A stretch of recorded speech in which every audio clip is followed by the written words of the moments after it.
Hello and welcome back to Frogboy X1 Gaming. I'm Andrew, and tonight I want to talk about the PlayStation 5.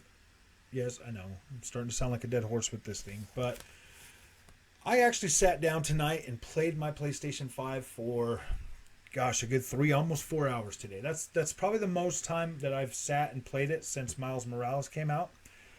And I got to thinking because I tried a few things tonight, a few different games. Okay, so at first I loaded up Second Son, because I haven't played that game in a long time.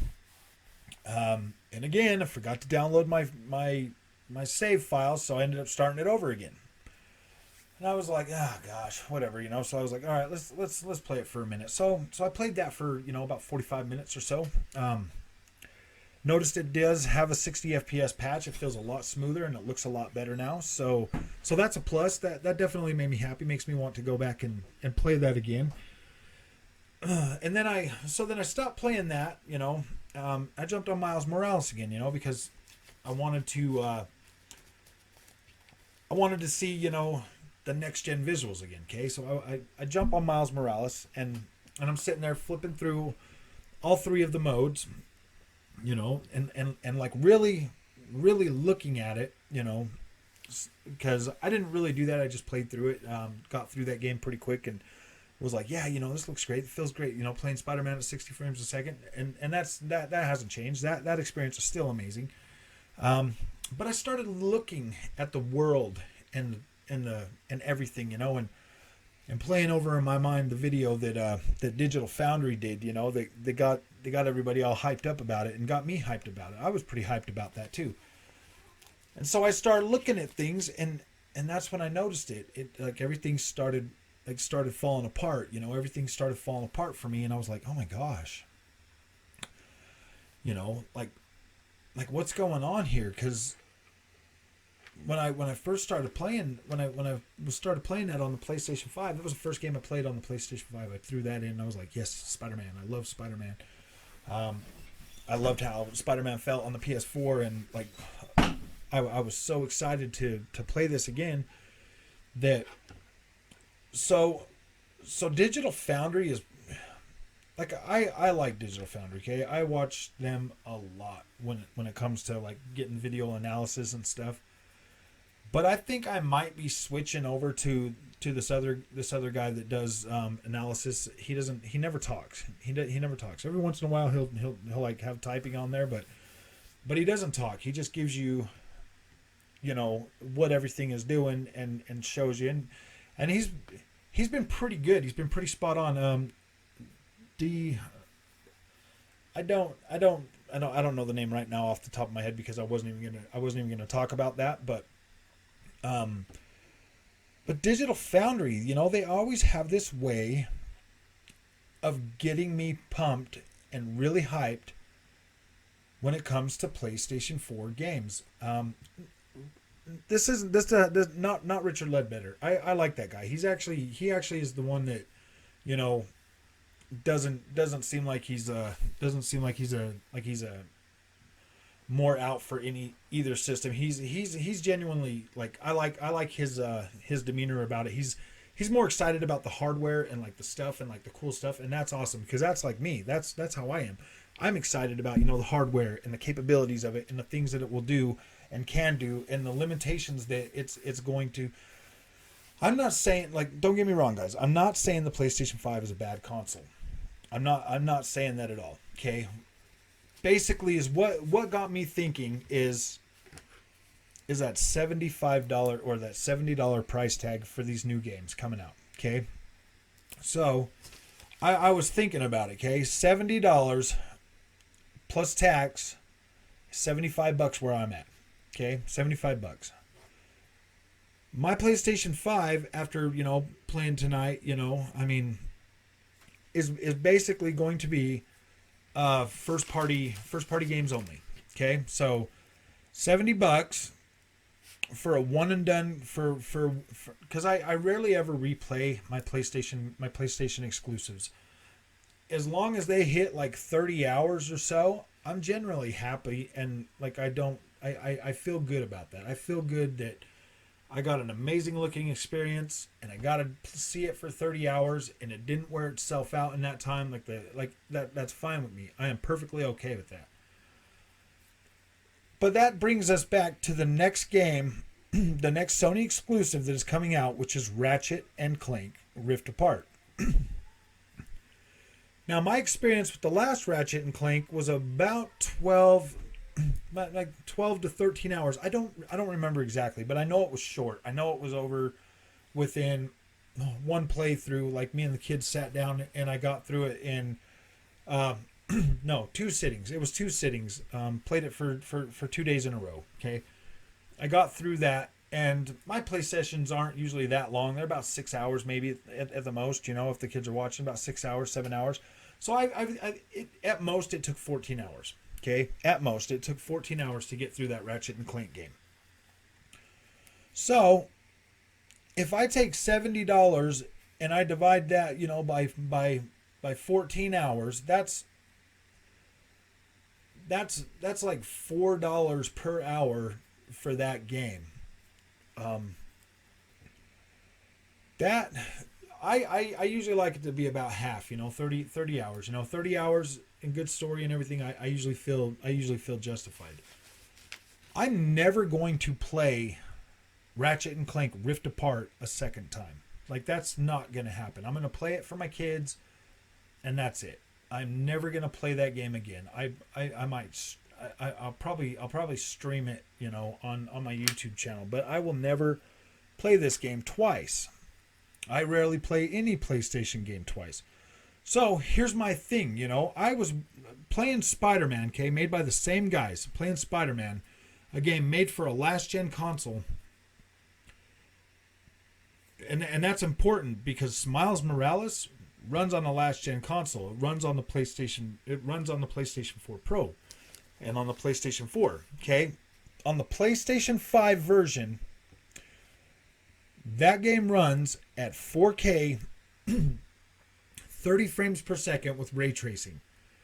And this isn't like super high quality ray tracing. I mean, it's like quarter, like what it is, quarter resolution, you know, or pretty low resolution. Like, you can tell, I mean, it doesn't look, I mean, it looks like an afterthought, you know. And I mean, really sitting down tonight like I did and looking through these modes, like, it starts to fall apart even. Like it just doesn't, like, it doesn't hold up. But then you go back to, but then I switch back to the older place, the other Spider-Man that got the update as well, and that game looks a lot better than the new Miles Morales when in the open world part, because we all know that the cutscenes in Miles Morales are freaking beautiful. Like, they look really good, but that's not representative of the whole game. That is representative of the cutscene. You know, the close-ups. When you're in the in-game world, like when you're swinging around or you stop on a building and you kind of turn the camera kind of fast, you'll see like the reflections and stuff like weirdly load in and stuff like that. I mean, and that's on the 30. That's at 30 FPS. I mean, if you drop it down to the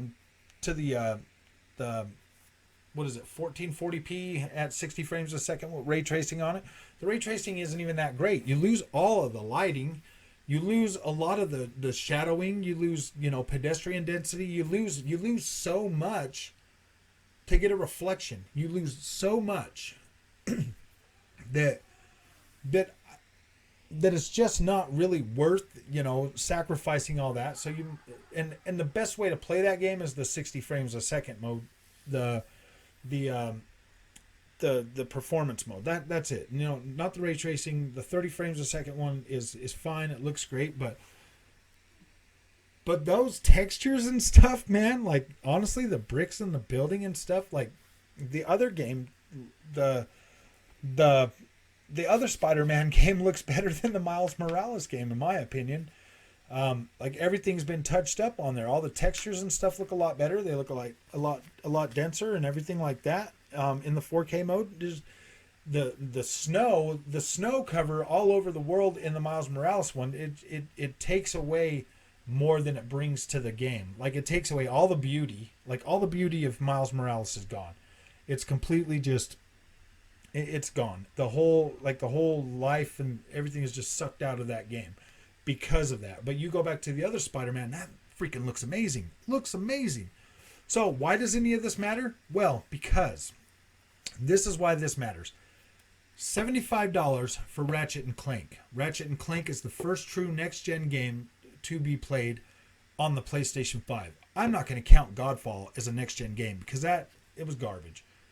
I mean, nobody disagrees with that. It was garbage. I played it for 2 hours. I never want to play that game again. Okay, I spent $75 for Godfall, and I never want to play that game again. Already feel like that was a waste of money. Demon Souls, I love Demon Souls, but I got to be in a mood to play that, and I'm super, super disappointed that I cannot play that game at 4K 60 frames a second. It drops to 1440p. So that there is a remake of a game from PlayStation 3 generation. Probably should have been $50. Sorry. I mean, that kind of feels mean. So that's that one that and then we have Returnal. $75 for that game is so, like, I do not understand what the freak Sony is thinking this generation with their $70, okay? Especially for a game like Returnal. That made me mad.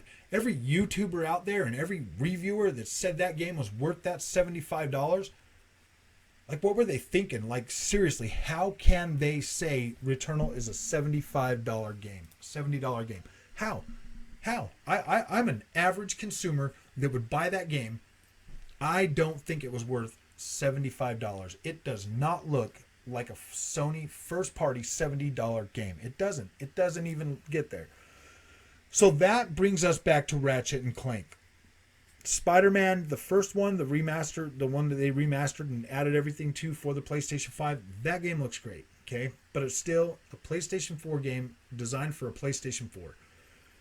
Miles Morales, same thing, still designed for a PlayStation 4. Okay, so we both know that the PlayStation 4 could run those games, and they weren't super complex or super giant maps. I mean, that map is pretty small. You can get from one side of that map to the other side in less than like a couple minutes. Like, it's small. It's when you play a lot of open world games like I do, Spider-Man is small in comparison to a lot of them. God of War, small map compared to any other open world game.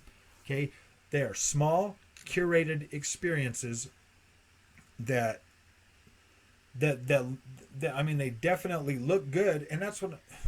Okay, so we get to Ratchet and Clank. Okay, you look at Ratchet and Clank. There's rumors that it might come out sub 1440p, whatever. That is gonna make me mad. Okay, you got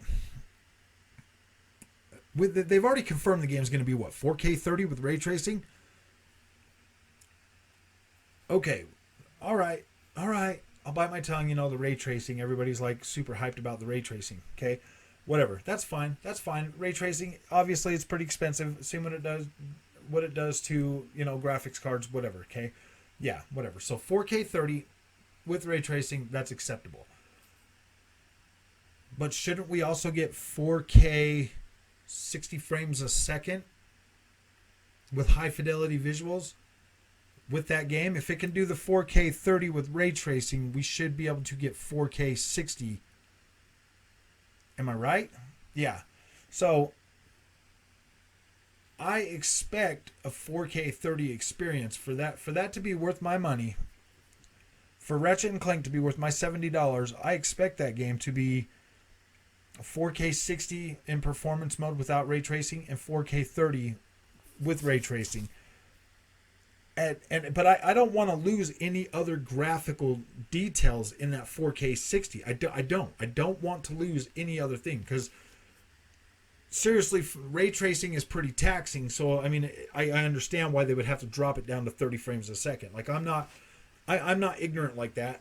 I completely I completely understand that having to drop down to 30 frames a second for the ray tracing is acceptable. But should I have to lose any kind of visuals or resolution or anything else to get to 60 frames a second? Because I don't want to lose, like in Spider-Man. You have to lose draw distance. You have to lose pedestrians. You have to lose lighting. You have to lose all these effects for it to run a PlayStation 4 game at 60 frames a second. You have to lose features for it to run at 60 frames a second. Okay?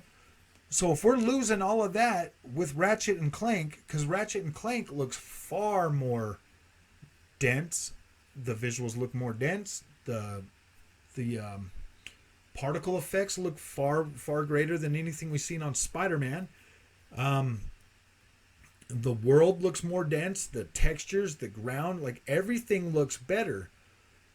So are we going to be getting a 1440p or a 1080p upscaled game, or are we going to get a $70 experience? That's just the way I feel about it. I mean, the only other way that Ratchet and Clank is going to be worth my $75 is if I get 40 hours of gameplay out of that game. And that's basically, where it sits. After my experience tonight on the PlayStation 5, okay,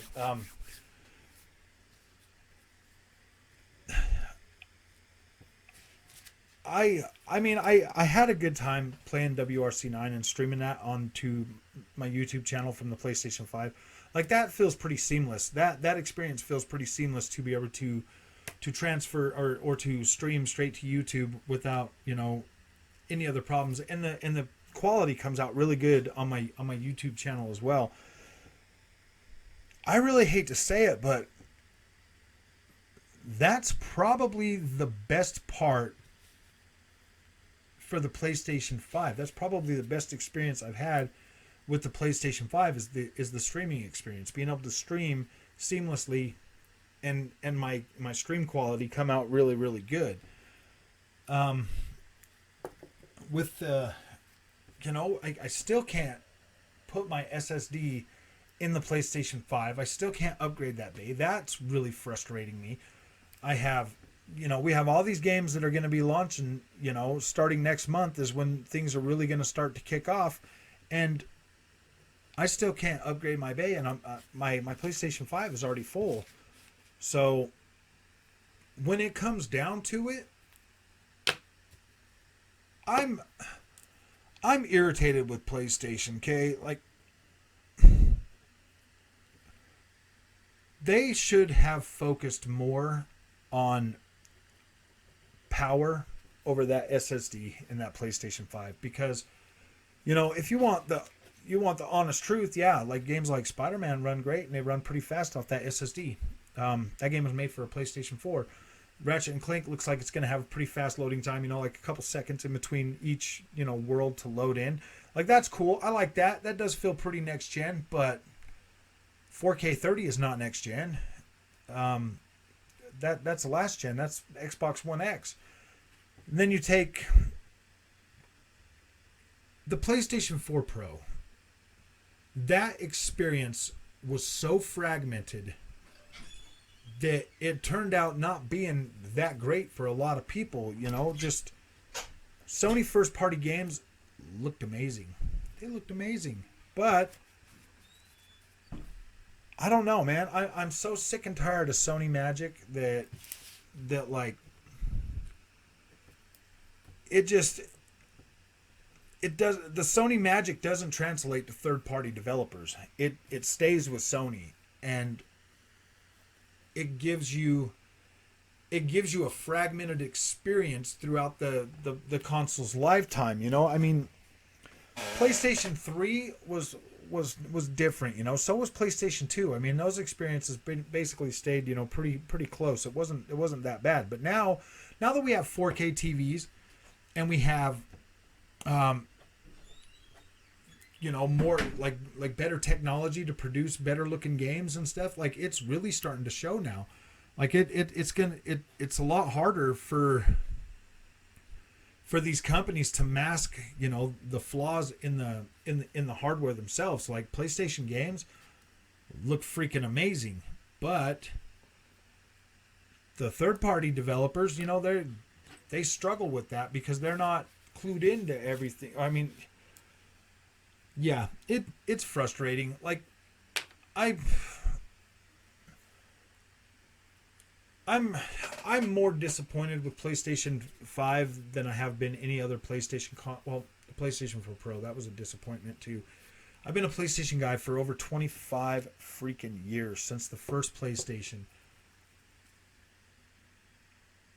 I don't know if I would be as I don't know if I would have ever went to Xbox, full time, if had Sony's PS4 Pro been, more powerful. Had it been a more powerful console that would allow me to have a more consistent experience. And Xbox has delivered that. Since I've had the Xbox, it has delivered that more consistent experience from first party all the way to third party games. It's been a lot more consistent of an experience than the PlayStation 4 Pro and the PlayStation 5 have been.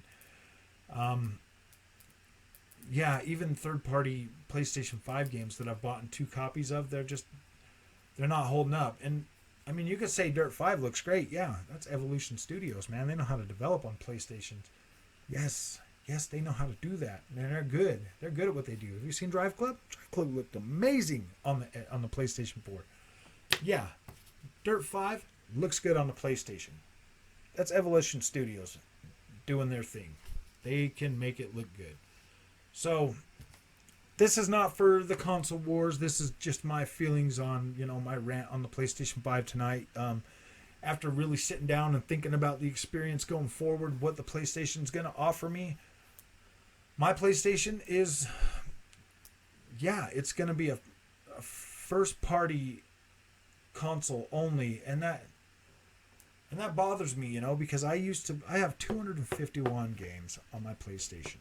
Okay, that bothers me that my Xbox is already well past that, and I've only been an Xbox gamer, like really into buying third-party games on the Xbox since Xbox One X. So what's that? 3.5 years, and I'm already surpassed what I have on the PlayStation. So yeah, this generation is probably going to be exactly like the PlayStation 4 Pro and the Xbox One X for me, and that's pretty sad. So if you like this content and you want to hear more, don't forget to like and subscribe, and I will see you in the next video. I appreciate it.